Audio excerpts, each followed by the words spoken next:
Okay, so we've got the shotgun project. I just love tinkering. I'm a tinkerer. When I had computers, I tinkered. Motorcycles, I tinkered. Cars, I tinkered. Houses, I tinkered.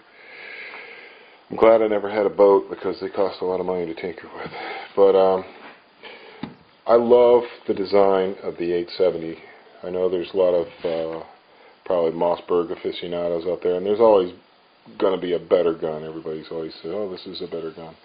I love the design of this thing. I love how when you press out the two pins, the whole trigger group comes out. I love how when you just take this off, the whole barrel just comes off, you know, and all you do is you just reach up inside there and tickle that one little release and you pull that whole thing off. And I just love that. Anyway, I took my gun completely apart today. I mean, I cleaned it inside, places I've never cleaned it. I took out the trigger group, cleaned the whole trigger group.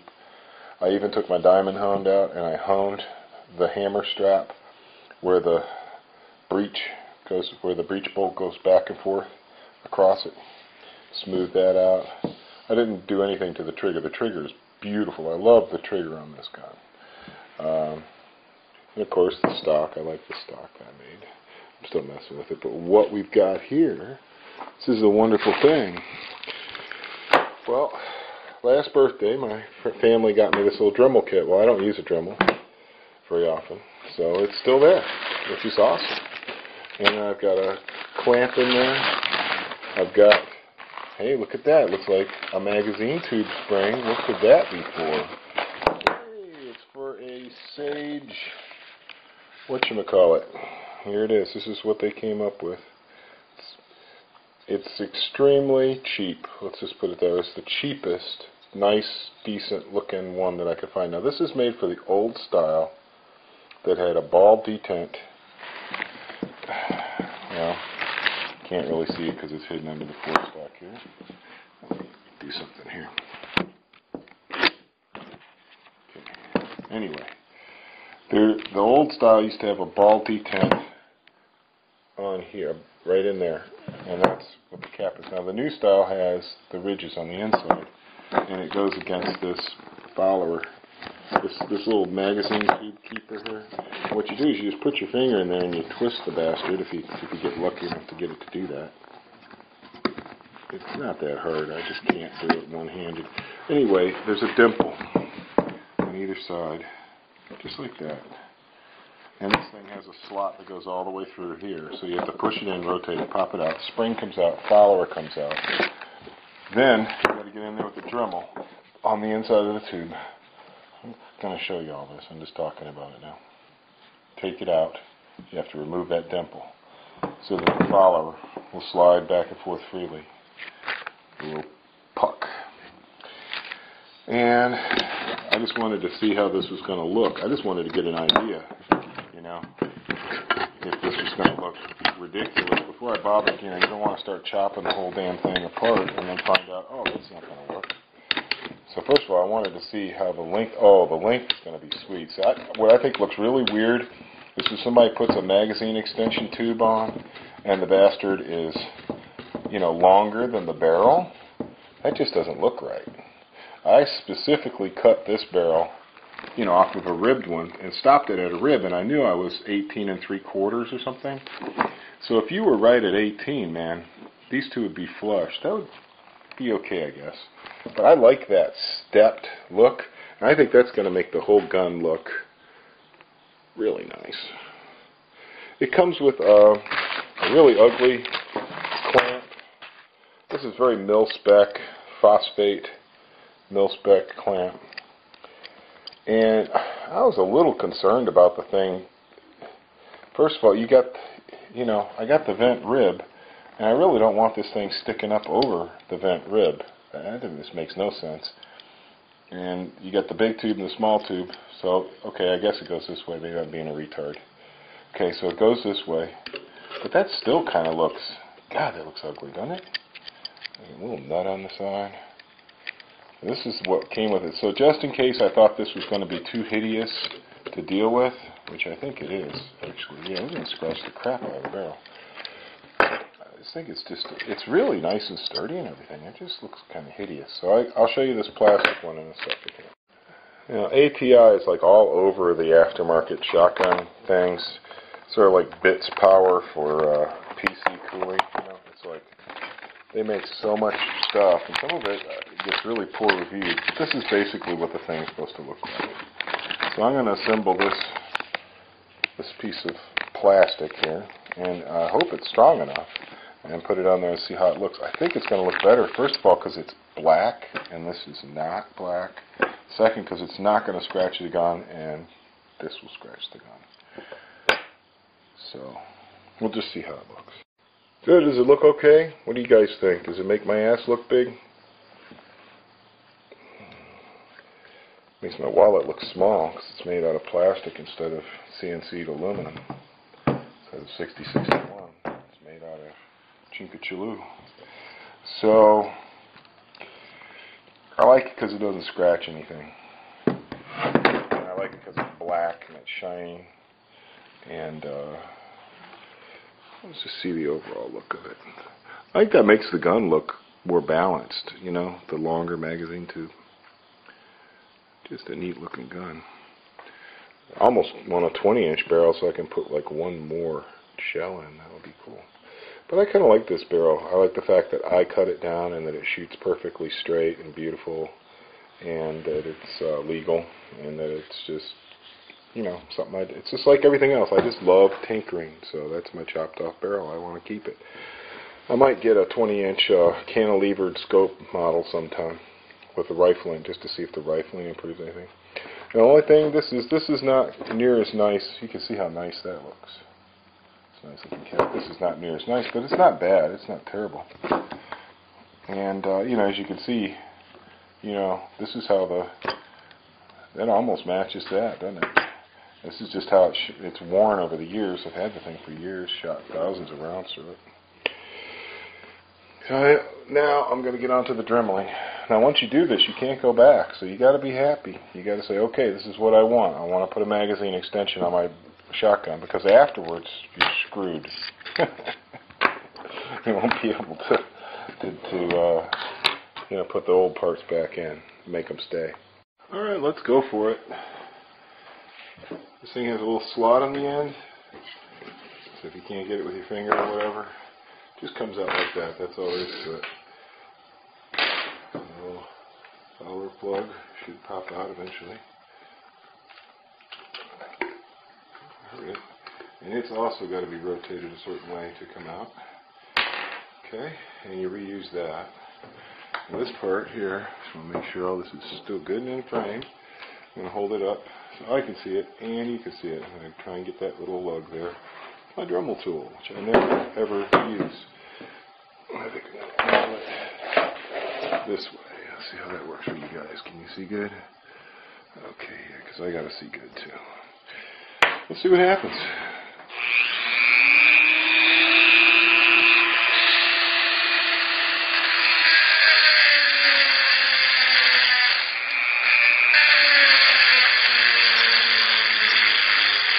Okay, and then I rolled up a piece of 220 because I was looking, and it did. It polished the part where I've gotten the sanding done, but I didn't really sand deep into it, so I'm going to sand deep into it all the way around. I realize I'm taking all the coating off, so I'm going to have to do something to protect it from rusting. Just go around and around like that, and then I'll run the little deal in there again. Because that little stone left a lot of grooves in there, and I don't want anything to make a problem with that follower. You know, I don't want it to hang up. A little time spent now will make me a lot happier later. This magazine tube's plenty thick. I don't have to worry about like I'm going to sand through it or something. I can definitely get it surfaced without. Okay, so now that I've got with the grinding stone, I feel like I've got most of that lump out of there. I went in there with some 220 and just kind of went around a little bit to make it smoother. And then this is a neat little attachment for the Dremel that came with the gift Dremel kit. I'm going to see how that works.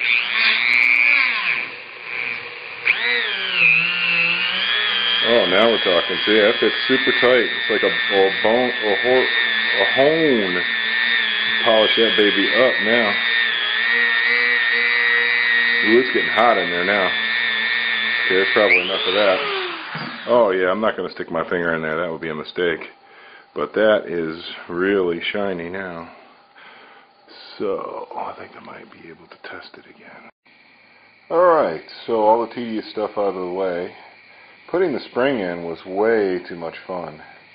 And the idea of taking this off again just to take the barrel off does not thrill me. So I guess I'll be cleaning my barrel in place from now on. But it works great. I wanted to show you something though. This is the thing that comes with it. And I spread it out so it wouldn't scratch the rifle. Shotgun here. But I just want to show you how it does not line up. See, if I were to clamp that down, it would spread the tube down. So the thing that they provide doesn't work at all.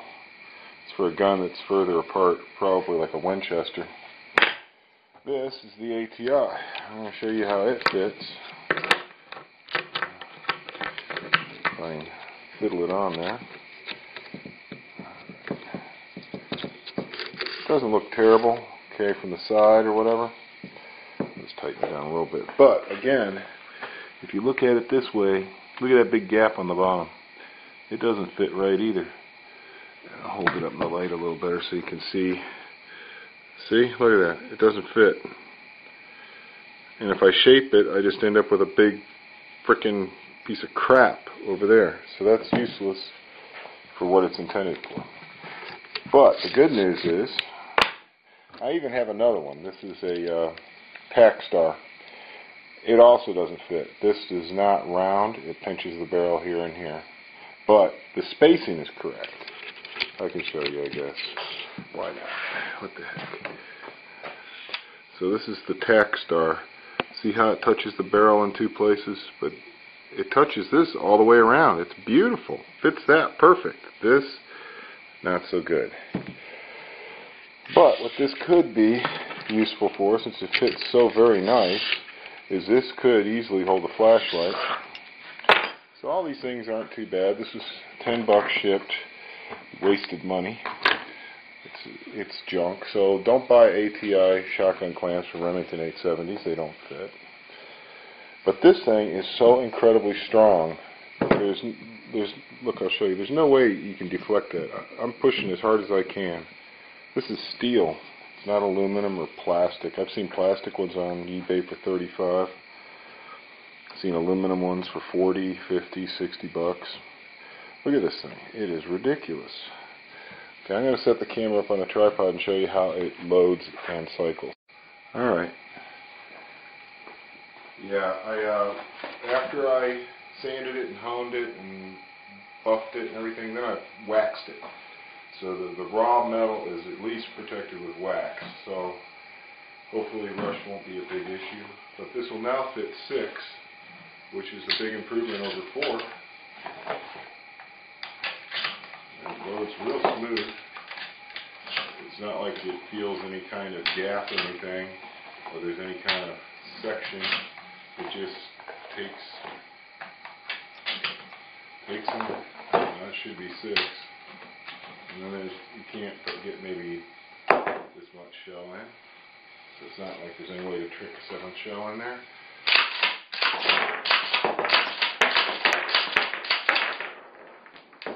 I would say that cycle's pretty damn nice. Plus I took the whole gun apart and cleaned it, so it's spanking new inside. So there you have it. I think the finish on the Sage Mag Tube extension matches this pretty good. It's a little shinier, just a little bit, but it's the same tone. It's a better match than the magazine tube, which has gotten worn from being shucked so many times. So I would recommend this magazine tube. It works great. The mod takes 5 minutes to grind and polish the tube, whatever. It probably takes longer to try and get the spring in there than it does to get the dimples out. The spring is really long and strong. It's like, I don't even want to explain what it's like. You'll find out one day. But anyway, it works. I like it. It's sturdy. It's nice. It makes the gun look balanced. Proportionally, I just love it. I think that really makes the gun look complete. These are junk. The thing that it comes with, useless. You don't need it. Don't bother buying an ATI thing. Useless. Doesn't fit right. Could be a good flashlight clamp, okay? But it doesn't really fit this. Let's say I put it up like this because I want to use it with a sling or something. It still doesn't fit that tube exactly right. I'm going to clamp a flashlight in there and show you what I mean. Okay, so I've put the big end on the magazine tube of the ATI magazine clamp. And this is theoretically what they sell it for. You know, here, this will be cool. Mount this on your shotgun. But watch this. Can you see it rocking?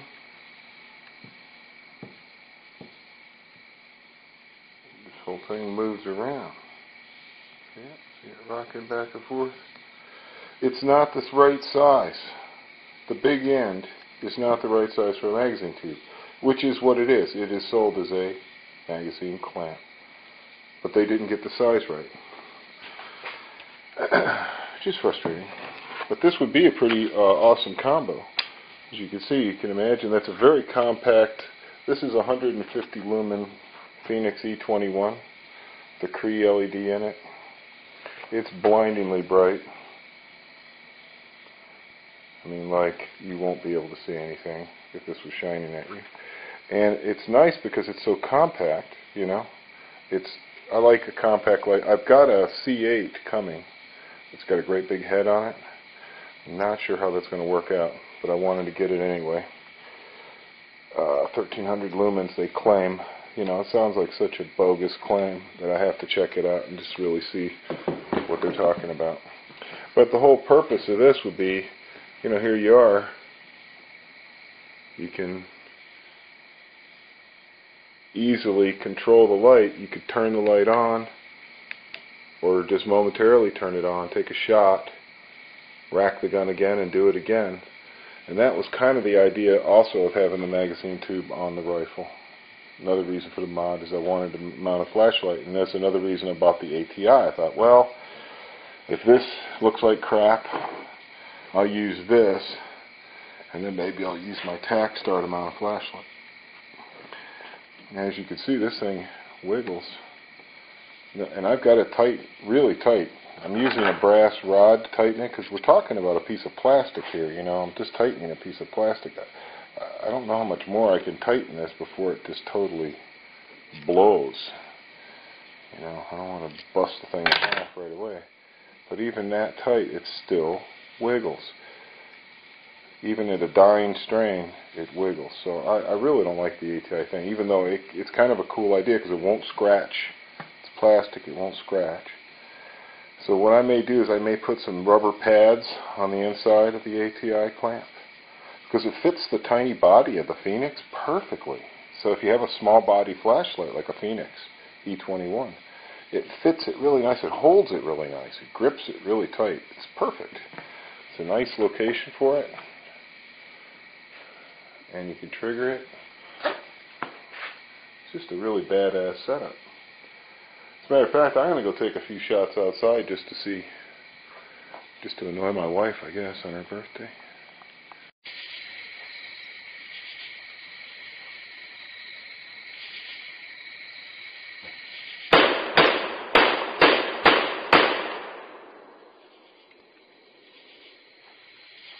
I'm going to show you the problem that I have with all these kinds of clamps. Just when I'm thinking maybe a rubber pad would help.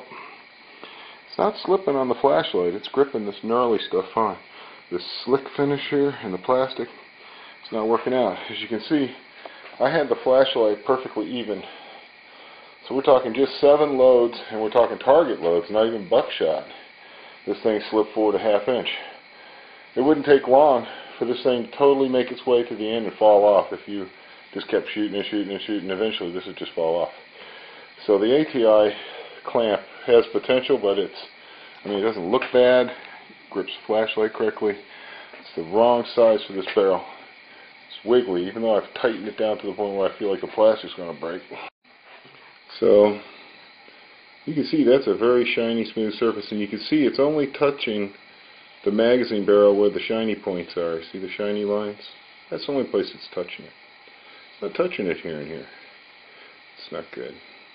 So I think if I put some of that VHB super sticky adhesive tape and put that on there, it's gray so it doesn't look bad, just trim that off, stick that on there, then clamp the flashlight into that, this thing's going nowhere. And I get it back here right where I liked it.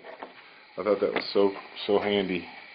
The flashlight's perfectly even with the mag tube. The button is right where my thumb reaches it, so it's working out good for me.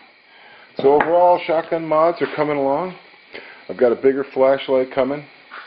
I'm not sure if it's really going to work out, but I like having a big flashlight around anyway, so if the big one doesn't work out, the small one will still be the weapon light. So far, of all the light mounting type things I've ever found, this is awesome. Doesn't let go of the light. It's easy to put on a Picatinny rail. So I worked this thing over, and it's really starting to look like something now. I defined it, detailed it, got in there, made it look a little crisper, and the finish is really starting to pick up some amazing colors. Just outstanding piece of material. Love it. Love all the different colors. It's getting darker too. It's nice. But you can see the shine on it. A couple more coats of form base. More steel willing. This thing will actually start looking like a stock. Very, very nice. I like it.